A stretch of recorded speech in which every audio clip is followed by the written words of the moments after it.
మన ప్రభువును రక్షకుడైన యేసుక్రీస్తు నామంలో మీ అందరికీ సర్వశుభాలు దైవాశీస్సులు. ప్రభునందు ప్రియ సహోదరుల సహోదరులారా, ఈరోజు మనము ప్రాముఖ్యంగా కృతజ్ఞతాస్థుతి యొక్క ఆ విధి ఏంటో, ఆ మూలం ఏంటో, ఆ విధానం ఏంటో మనము లేఖనానుసారంగా మనము ధ్యానం చేసుకుందాము. అందులో మొట్టమొదటిగా మనము చూస్తే కృతజ్ఞతాస్థుతులు చెల్లించుట అనేది చాలా మంచిది అని కీర్తనకారులు చెప్తాడు. కీర్తన గ్రంథము 92వ అధ్యాయము 1వ వచనంలో ఆ మాటలు ఉంటాయి. యెహోవాను స్తుతించుట మంచిది అని ఆయన చెప్పడం జరిగింది. ఈరోజు మనిషికి ఏది మంచిది అంటే దేవుణ్ణి గుర్తెరిగి దేవునికి ప్రథమ స్థానం ఇస్తా ఏమండి, దేవుణ్ణి ముందు పెట్టుకొని దేవుణ్ణి స్తుతించి దేవుణ్ణి కీర్తించే వాళ్ళే. అలాంటి సందర్భాల్లో మనుషులకి అదే ముఖ్యము అని ఇక్కడ కీర్తనకారుడు చెబుతూ ఉన్నాడు. వాస్తవమే, దేవుణ్ణి స్తుతించకుండా, మనం దేవుణ్ణి కీర్తించకుండా, దేవుణ్ణి ఘనపరచకుండా మనం ఏమి చేయలేం కదా. ఇది మొదటి సంగతి. ఆయన్ని కీర్తించాలి, ఆయన్ని మహిమపరచాలి. అది మనకి మేలు, అది మంచిదని వాక్యం సెలవిస్తూ ఉంది. రెండవదిగా కృతజ్ఞతాస్థుతులు చెల్లించడం అనేది ఒక ఆజ్ఞ. ఎఫెసీయులకు రాసిన పత్రిక 5వ అధ్యాయము 4లో ఉంటుంది. మీరు కృతజ్ఞతా వచనమే మీరు ఉచ్చరింపాలి, కానీ మరొకటి మీరు ఉచ్చరింపకూడదు అంటాడు అక్కడ. కృతజ్ఞతా వచనమే మీరు ఉచ్చరించాలి అక్కడ అంటాడు.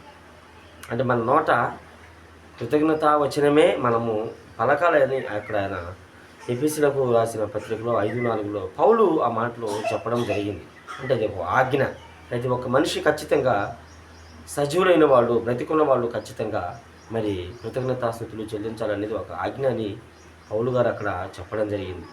మూడవదిగా కృతజ్ఞతాస్థుతులు అనేవి మనము చెల్లిస్తే దేవునికి అది స్తుతి యాగము కిందకి దేవుడే పరిగణిస్తాడంట. 50వ కీర్తన 14వ వచనంలో స్తుతి యాగం అర్పించేవాడు నిన్ను మహిమపరచుచున్నాడు అని అక్కడ స్పష్టంగా వాక్యము సెలవిస్తూ ఉంది. ప్రభునందు ప్రియులారా, ఈ మాట మీకు చాలా స్పష్టమే. స్తుతి యాగం అర్పించేవాడు దేవుని మహిమపరచుచున్నాడు. దాని యొక్క విధానం ఏంటంటే, మనము దేవుని స్తుతించినట్లయితే ఖచ్చితంగా మనం యాగము చేసినట్లే. అర్థమవుతుందా? స్తుతిలో ఎత్తిపట్టి మాట్లాడినప్పుడు దేవుడు చేసిన కార్యాలను మనమంట ఆ స్తుతిని బలిపూర్వకంగా యాగాన్ని దాన్ని మనము యాగపూర్వకంగా మనం దేవునికి అర్పిస్తున్నామంట. అర్థమవుతుందా? ఇది 3వ సంగతి. 4వ సంగతి కూడా చూద్దాము. 69వ కీర్తన 31వ వచనంలో ఉండిద్ది. కృతజ్ఞతాస్థుతులంట బలుల కంటే కూడా ప్రీతికరమైందంట. 69వ కీర్తన 31వ వచనం.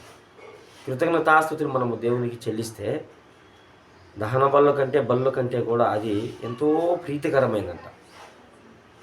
ఆ మాట నిజంగా నాకు భలే సంతోషం అనిపించింది. నాకు ఎంతో ప్రీతికరం. ఈరోజు నువ్వు స్తుతులు చెల్లిస్తున్నావు అంటే ఇక నువ్వు ఆయనకి ఎలాంటి దహన బలులు అర్పించాల్సిన అవసరం లేదు. నాకు తెలిసి నీ స్తుతి యాగమే, నీ నోట వచ్చే స్తుతిలే దేవుడు ప్రీతికరముగా ఆయన స్వీకరిస్తున్నాడు అని అక్కడ కూడా కీర్తనకారుని ఆ మాట పలకడం జరిగింది.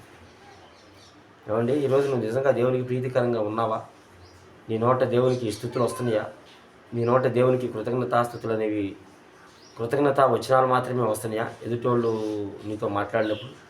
ఒకసారి ఆలోచించి ప్రీతికరంగా ఉంటున్నావా లేవన్నది కూడా మనం చూసుకోవాలి. 5వదిగా ఇది మనము దేవుణ్ణి స్తుతిస్తే దేవుణ్ణి మహిమపరిచినట్లేనంట. నువ్వు ప్రతిదినము దేవుని స్తుతిస్తే నీ స్తుతి ద్వారా నువ్వు దేవుణ్ణి మహిమపరుస్తున్నావని మనకి స్పష్టంగా అర్థమవుతుంది. అవునా? దేవుణ్ణి మహిమపరచాలి. దేవుణ్ణి మహిమపరిచే కార్యము ఈ స్తుతి యాగం. ఈ స్తుతి, నీ నోట వచ్చే స్తుతి. సో స్థితిలో ఇన్ని రకాలుగా ఉన్నాయి. కాబట్టి ఈ స్తుతి యొక్క గొప్పతనము, దాని విధి, దాని విధానం ఏంటో నీవు ఇకనైనా దాని విలువేంటో గమనించుకొని నువ్వు ఈ రోజు నుంచి అయినా దేవునికి స్తుతులు అర్పిస్తావా? ఆయన మేలు చేసినా చేయకపోయినా దేవునికి కృతార్థుడివై దేవునికి స్తుతులు చెల్లించే వాడిగా దానిగా ఉండగలుగుతావా? ఈరోజు అలా నువ్వు తీర్మానం చేసుకొని హృదయపూర్వకంగా దేవుని పాదాలు పట్టుకుని దేవుని స్తుతించాలని మీ అందరికీ ప్రేమపూర్వకంగా తెలియజేస్తూ ఉన్నాం. దేవునికి మహిమ కలుగును గాక.